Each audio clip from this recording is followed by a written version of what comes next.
headlines in the beginning.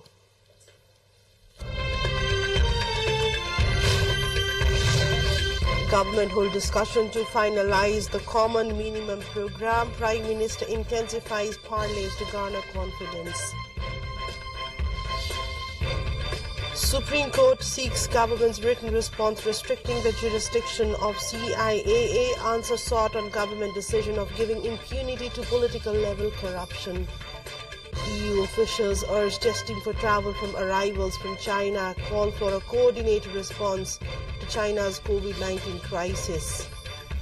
And Jaipur Royals win over Pokhara Avengers by 6 wickets in the Nepal T20 League. Far West United meeting Kathmandu Knights in the afternoon fixture.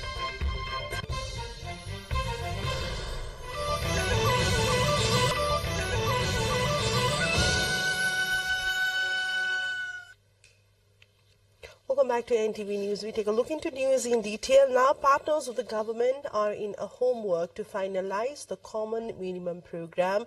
The parties in the ruling alliance have given focus on issues relating to people at large, corruption control, people's daily life and other policy level issues in the government's program. The government is set to reveal its common minimum program with some homeworks in a few days to come. After meeting at the official residence of the Prime Minister at Baluwatar yesterday, Deputy Prime Minister and Home Minister Ravi Lamechhane said the cabinet would be expanded only after bringing the government's common minimum program and taking the vote of confidence of the Parliament. Discussion was held regarding giving full shapes. The Supreme Court has sought a written response over the issue of scrapping the legal provision of giving impunity to policy-level corruption by restricting the jurisdiction of the Commission for the Investigation of Abuse of Authority, CIAA.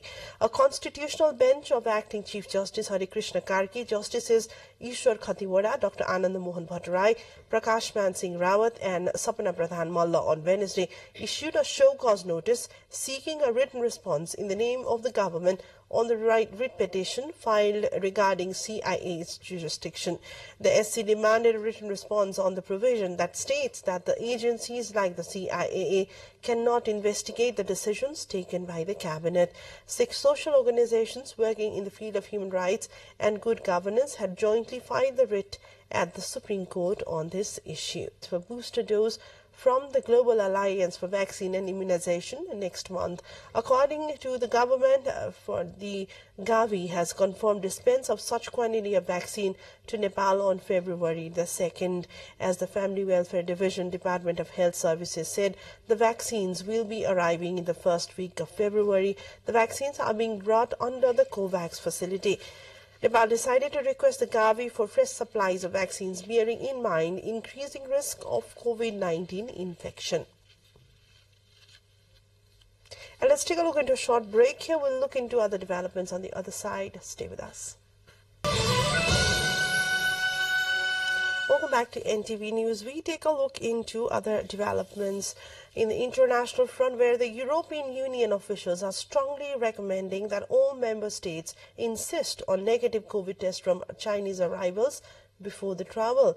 Traveling in and out of China gets easier from Sunday as part of the scrapping of the zero COVID policy there.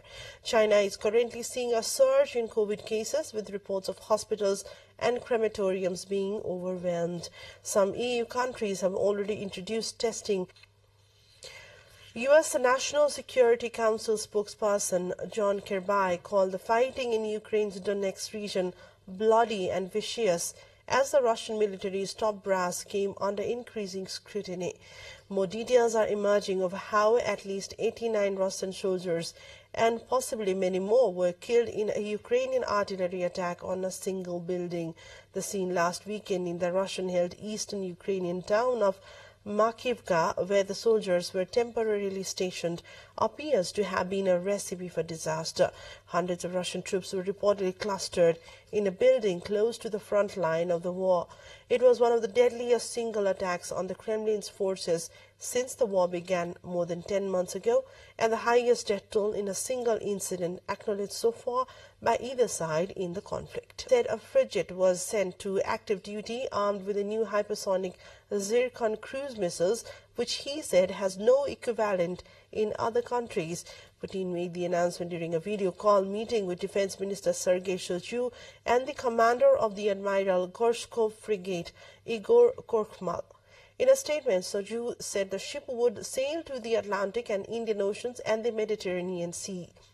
Putin has said last year that Zircon is capable of flying at 9 times the speed of sound and has a range of 1,000.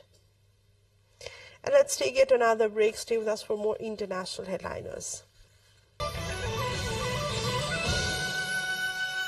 It will boost its defense capabilities by spending more than $1 billion Australian dollars on new advanced missile and rocket systems, including the US-made HIMARS, which have been successfully used by Ukraine's military.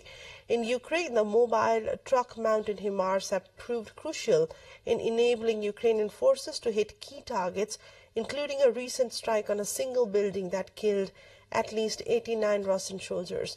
They are talking to the AUBC on Thursday.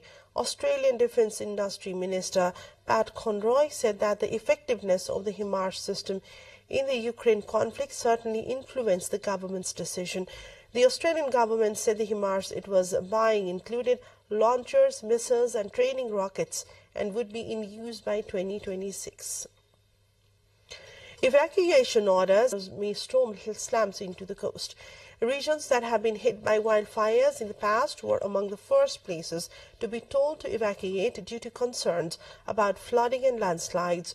California's governor has declared a state of emergency for the storm, the second to drench the state in a week. Forecasters say it will form into a bomb cyclone, a type of explosive storm, and will probably kill people. Northern California, which saw a deadly leaf breach over the weekend, is expected to be the hardest hit.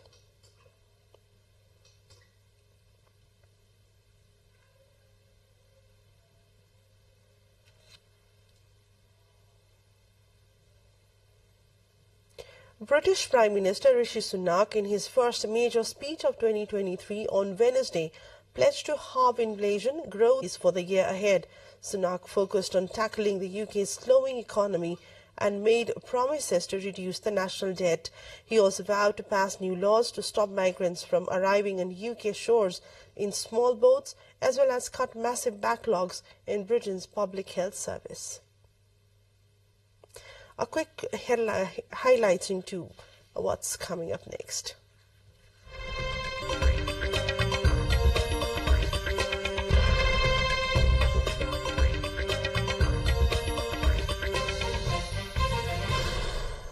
Sony has unveiled a new high-tech prototype car it will produce in partnership with Honda. The vehicle drove out on stage at the CES Tech Show in Las Vegas, Nevada. Sony claims the car is a high-tech automobile that utilizes the best of both companies' platform, and also announced an innovative gaming controller to make gaming accessible for everyone. Time now for sports.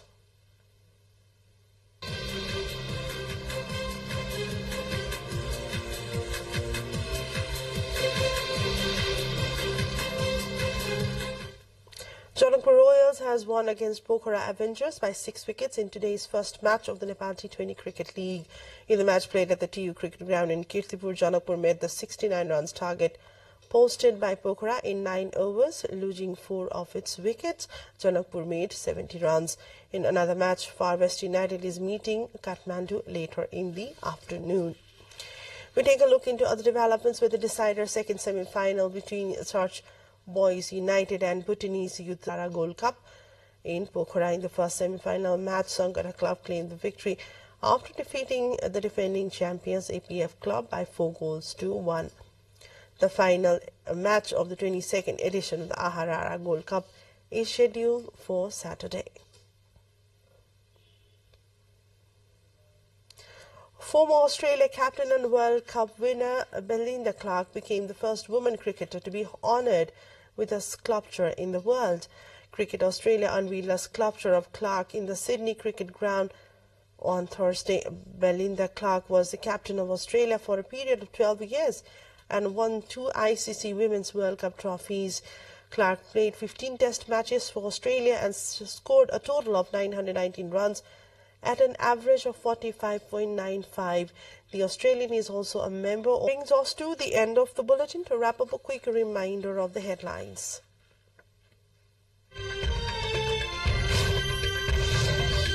Ruling alliance discuss common minimum program. Prime Minister intensified political parleys to garner confidence. Supreme Court seeks government's written response restricting the jurisdiction of CIA. Answer sought on government's decision of giving impunity to policy-level corruption.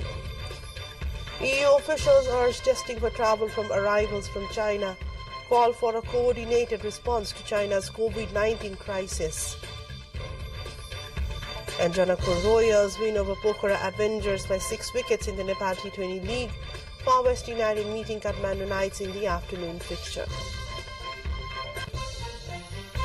And our next English news will bring you right at 6 in the evening. Keep watching Nepal television. Have a great day ahead. Namaste.